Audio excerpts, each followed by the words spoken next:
Zoom, thank you. Our next item on the agenda is for the nomination of mayor. Per section 302 of the charter, the council shall meet on the call of the town manager within 2 weeks after election and organize by electing by majority vote of all its members, one of its members to have the title of mayor and serve as the chief elected official for the town of Bloomfield and as chairperson of the council for a term of 2 years. And in addition, by majority vote, the council shall elect the deputy mayor, who shall serve as vice chair of the council. After which time, the council shall appoint the town treasurer and the town attorney, both for a 2-year term. The council shall also appoint the clerk of council. At this time, I will call for the nomination of the position of mayor. Nominators will be limited to 2 minutes to remark. And please note, according to Robert's Rule of Order, section 46.6, no seconding of the nomination is required. Councilor Lloyd. Thank you. I'd like to nominate Tony Harrington for the position of mayor. I do so with full support of his aptitude, his commitment, and his dedication to this community. He has served well 3 terms, as many people have served multiple terms here. He has shown his tried and true diligence and dedication to Bloomfield, and I truly believe that he will be able to bring unity to our community. He will be able to help us heal, and he will be able to lead us into a continued vision of growing and developing Bloomfield into a community that is welcoming and accepting of all people. Councilor Harrington, do you consent to this nomination? Are there any further nominations?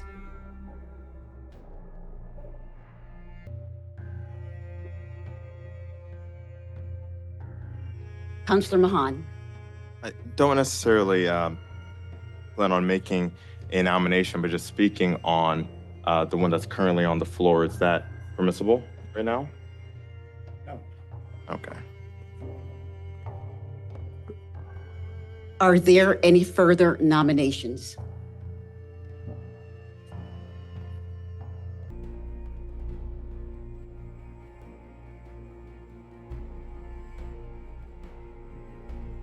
I'll ask the last time. Are there any further nominations? Councilor Mahan? Thank you. Well, since you're asking last time, actually, I will go with the nomination that was the people's choice, the individual that received the most votes. But my colleague, Councilor Lloyd, mentioned that we need unity. I believe there's no greater way to unite the community than by honoring their voice, which is very clear in this election.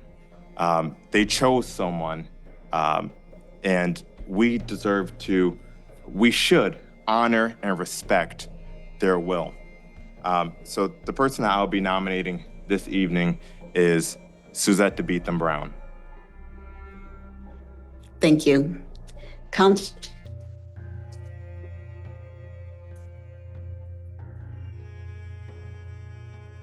Councilor DeBeetham Brown, do you consent to this nomination?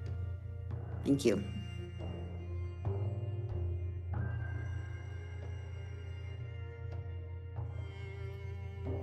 Councilor Anthony Tony Harrington. Councilor Order, please.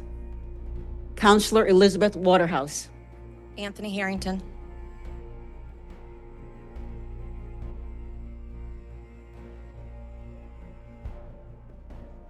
Councilor Harrington has received the majority of votes and is now mayor for a 2-year term in Bloomfield.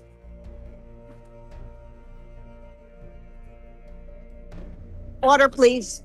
Order. Order in the council chamber, please. Order in the council chamber, please.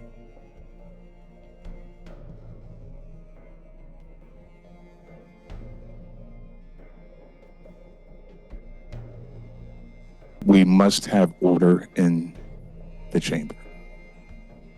You'll I will have an continue. opportunity to speak during citizen statements. You'll have an opportunity to speak. If you do want an opportunity to speak, you have to sign in, please. And just a point of note, order.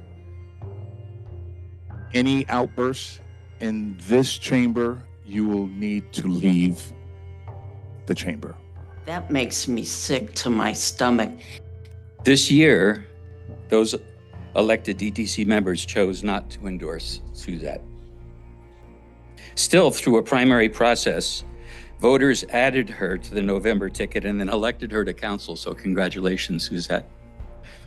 And that's democracy at work, and I applaud that. I think we all do.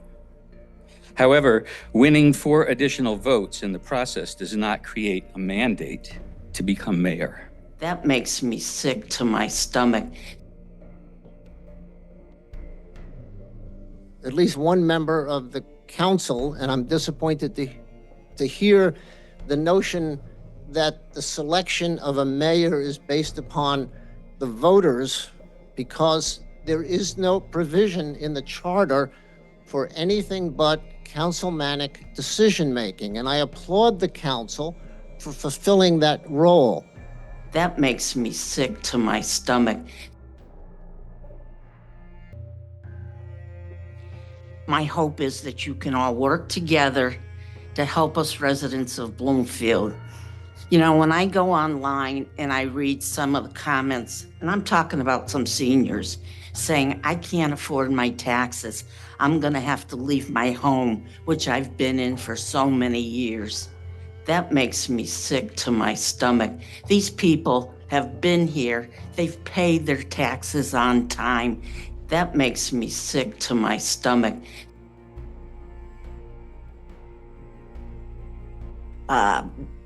It's hard for them. They don't know what to do. I don't even know what to do. But I'd like to ask the mayor, what do you have in place to help our seniors?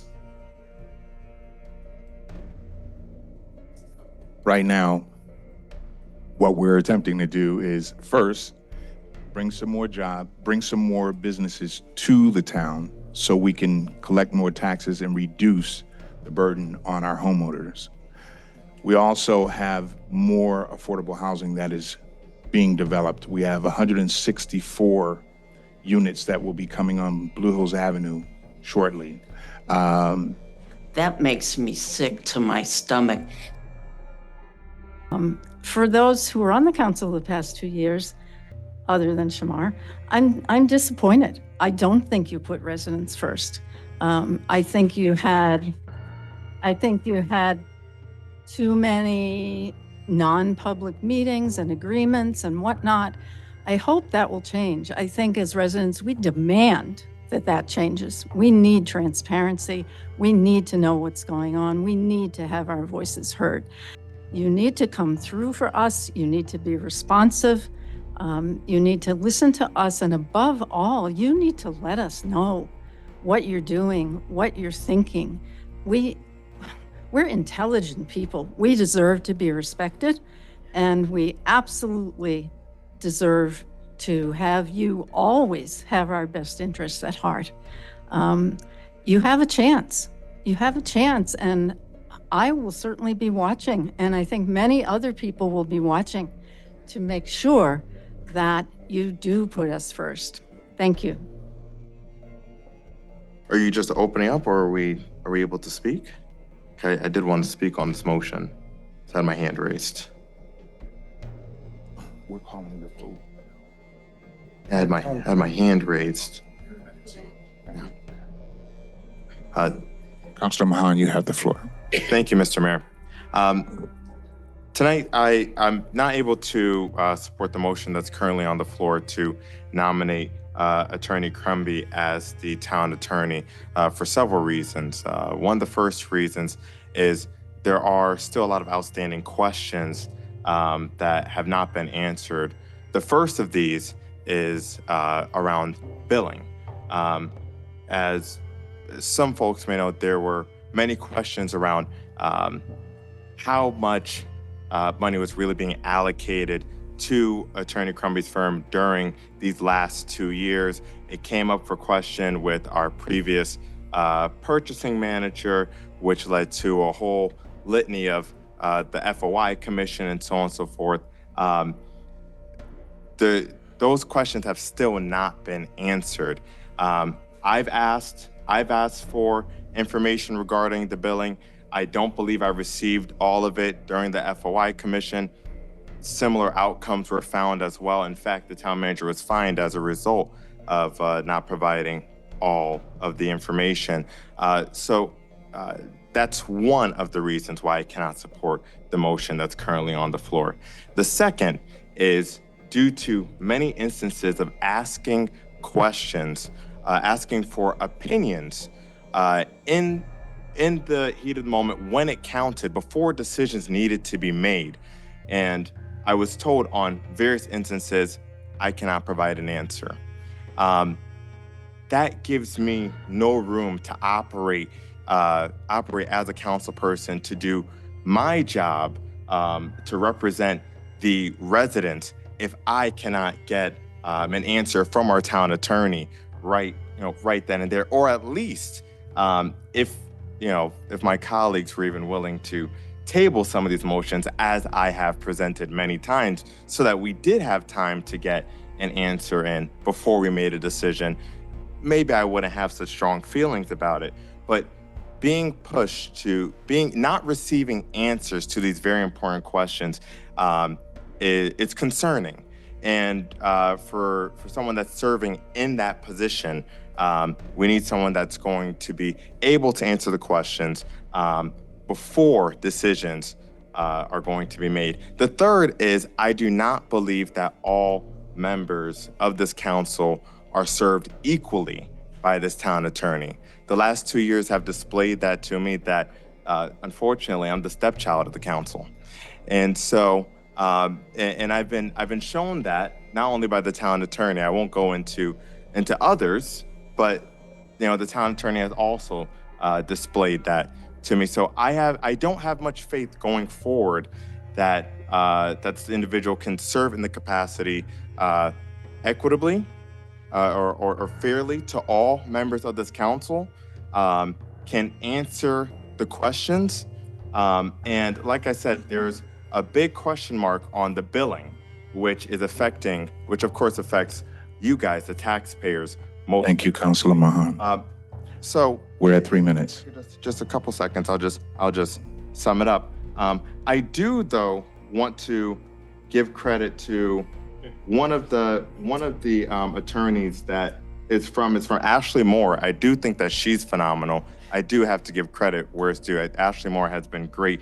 Anytime I've asked her a question, she's answered. But I don't have much faith in Attorney Crumby at this moment. So I will be voting no on this motion. That makes me sick. That makes me sick. That makes me sick to my stomach.